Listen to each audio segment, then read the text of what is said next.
This is Lisa from Mobile Tech Review, and today we're going to look at an Android tablet. It's been a while, right? I mean, Android tablets used to be the hottest thing on the market. Not so much anymore, but still, there's definitely a place for products like these. This is the Acer Iconia Tab 10. 10.1-inch display, full HD, and it really is a lovely display. That's the big selling point of this tablet. Affordable price tag, $249 for that full HD display. Middling specs otherwise. We have a MediaTek quad-core CPU inside, 2 gigs of RAM. 32 gigs of storage is pretty nice. We're going to look at it now. So this is the Acer Iconia Tab 10, the latest Android tablet from Acer. Granted, the parade of Android tablets we saw from a few years ago has slowed down, and not many makers are refreshing their tablets all that often anymore. This is certainly a nice effort from Acer to go for the budget to mid-range tablet price point yet again. So we're not looking at something that's going to compete directly with the Samsung Galaxy Tab S series, for example, with their super high resolution AMOLED displays, but it's not a bad tablet for the price if you're in the market for a 10.1-inch tablet.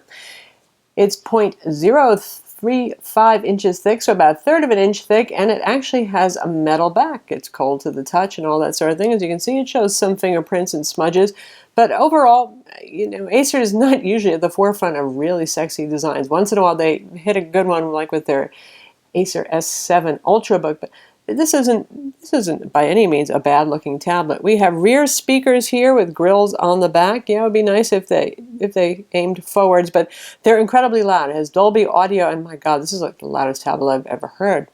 5-megapixel camera on the back.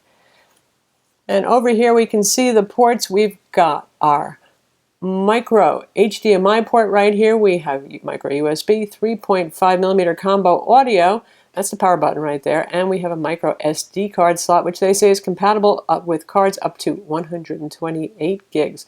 No super duper high capacity card compatibility there. The selling point really is the display, and Acer is pretty darn proud of it. They should be. Got a 1920 by 1200 IPS display that's quite bright. Great color saturation, great contrast, good off-angle viewing because, well, it's IPS. You can see there's some shifting going on, but not a whole lot at all. It's lovely to look at, honestly, and that's one of the most important features of a tablet for most people. You want clarity when you're reading, when you're looking at web pages. You want photos to look lovely, and if you're using it for streaming video, well, obviously you want that to look good too. Up front we have a 2-megapixel camera. This one is a 720p webcam as well for your chats on Skype, Google Talk, whatever it is. Here is one disappointment. It runs Android 4.4 KitKat. Yeah, no lollipop. We reached out to Acer and asked them about their plans for lollipopping this. Haven't heard back yet. In our written review, we will tell you what we find out there.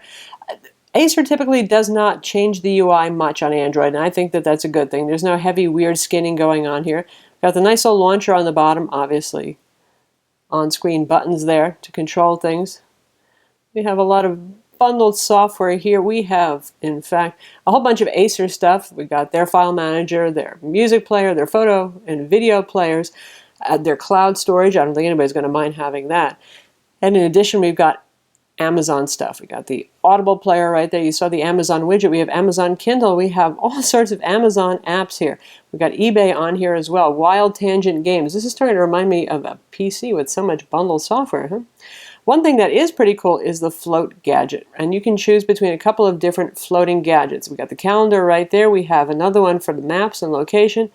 We have a calculator, and we have a quick notepad. And that's a pretty handy thing to have.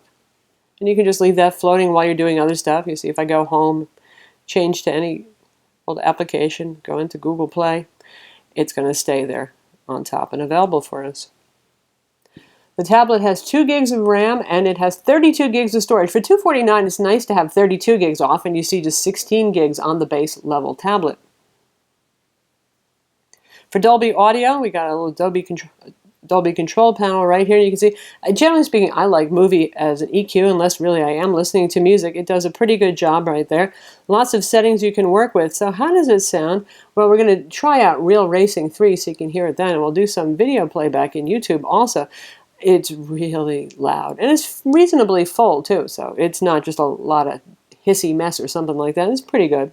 Got the Chrome web browser in here, of course, fully sanctioned Google tablet, so you got all the Google apps inside. So what else is inside? We have single band 2.4 gigahertz Wi-Fi. That's a little bit of a bummer. I would have liked to have seen dual band. Bluetooth is on board as well. No NFC. You don't usually see NFC in tablets. The 1.2-pound tablet obviously has a battery that's sealed inside like most tablets, right? As you can see right here, there is no way you're going to open this guy up easily and get inside. And that is a 5910 milliamp 2-cell lithium-ion battery. Now Acer says up to 8 hours use time on a charge. In our test with brightness set to 50%, which is pretty darn bright on this, we actually averaged 6.5 to 7 hours, depending on what we were doing. Streaming video was closer to the 6.5, but just general productivity, surfing the web kind of thing, we got 7 hours out of it. So for a 10-inch tablet, that's not bad. It's not amazing either.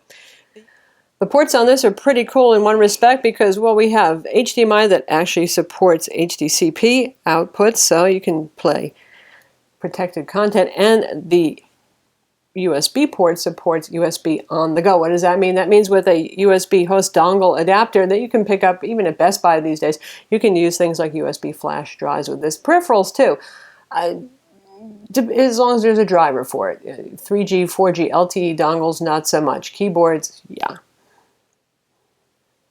The Acer is not going to win any benchmark contests. It has a 1.5 gigahertz MediaTek MT 8127 CPU inside. That's a quad-core CPU, and it's 32-bit. MediaTek's catching up. They're putting out some good CPUs, but this one is one of the just okay ones. It has Mali 450 graphics as well. So how does it do? Well, synthetic benchmarks, let's see what it says. And there's our score right down there, 23,414. You get an idea from the graph that that is not going to be the fastest guy on the block. However, it is adequate. This thing never seems to lag. It runs through the UI very quickly, launches applications quickly enough so the internal storage is pretty darn fast. Quadrant, you can see our score right here, 8859. Now it looks pretty good because it's pitted against a lot of devices that are quite a bit older right there on the graph. Typically we see 22,000 for the fastest devices on the market right now, but those do cost more than $249. So to be fair, that's not terrible. 3D Mark Ice Storm Unlimited, 5,052. We see 17,000 or so for the fastest devices out there. SunSpider, the JavaScript test where lower numbers are better, 1623 using Chrome. Fastest devices, 400 or 500 milliseconds. The slower devices, well, they score around like this. But like I said, all is not lost. It's capable enough. It can handle streaming full HD video just fine. So let's see how it does with video playback, and so you can hear the speaker. We'll go to YouTube. And we'll look at our video of the LG G4. We're only about a half volume right now, less than half volume, so we'll bring it up so you can hear it a little better. This is Lisa from Mobile Tech Review, and this is our first look at the LG G4. We're going to look at the T-Mobile version. We'll be looking at the international version as well in our full review. So yes, there'll be an even longer video of the new a little lip sync issue. Let's give it a pause and start it up again and see how it does. G4, but we like what we see so far, including the new leather back here.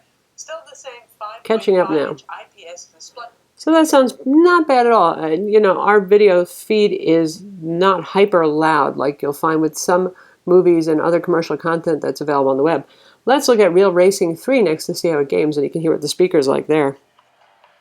Alright, here we are inside Real Racing 3, which is a pretty demanding racing game, obviously 3D. And you'll notice that we do get things like reflections in our rear view mirrors, so despite the just okay CPU, well, it's going to do pretty well.